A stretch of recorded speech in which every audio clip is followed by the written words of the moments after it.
पश्यतान् पाण्डुपुत्राण्याम् आचार्यं माहात्म्यं च मम विभुरां द्रौपदपुत्रेण तव शिष्येन धीमताः।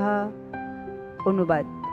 হে আচার্য, পাণ্ডবদের মহান সৈন্য বল দর্শন করুন, যা আপনার অত্যন্ত বুদ্ধিমান শিষ্য দ্রুপদের পুত্র অত্যন্ত দক্ষতার সঙ্গে বুঝের আকারে রচনা করেছেন।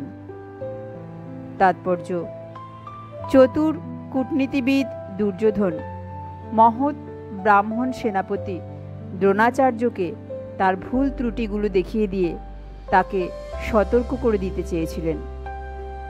পঞ্চ পাণ্ডবদের পত্নী দ্রৌপদীর পিতা দ্রুপদ রাজের সঙ্গে দ্রোণাচার্যের কিছু রাজনৈতিক মনোমালিন্য ছিল।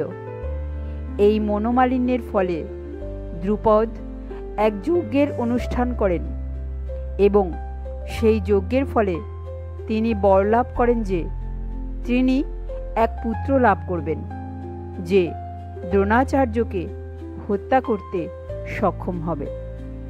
দ্রোণাচার্য এই বিষয়ে সম্পূর্ণভাবে অবগত ছিলেন, কিন্তু দ্রুপদ তার সেই পুত্র ধৃষ্টদ্যুম্নকে যখন অস্ত্র শিক্ষার জন্য তার কাছে প্রেরণ করেন, তখন উদার হৃদয় সত্যনিষ্ঠ ব্রাহ্মণ দ্রোণাচার্য তাকে সব রকমের অস্ত্র শিক্ষা এবং সমস্ত সামরিক কলা কৌশলের গুপ্ত তথ্য শিখিয়ে দিতে কোনো দ্বিধা করেননি।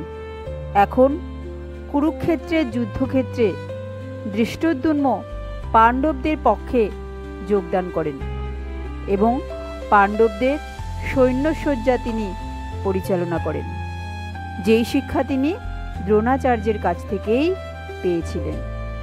দ্রোণাচার্যের এই ত্রুটির কথা দুর্যোধন তাকে স্মরণ করিয়ে দিলেন, যাতে তিনি পূর্ণ সতর্কতা ও অনমনীয় দৃঢ়তার সঙ্গে যুদ্ধ করেন।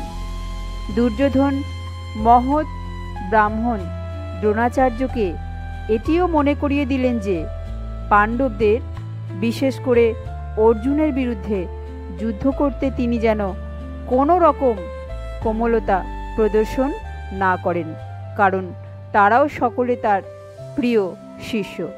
বিশেষত অর্জুন ছিলেন সবচেয়ে প্রিয় ও মেধাবী শিষ্য। দুর্যোধন সতর্ক করে দিতে চেয়েছিলেন যে এই ধরনের কোমলতা প্রকাশ পেলে যুদ্ধে অবধারিতভাবে পরাজয় হবে।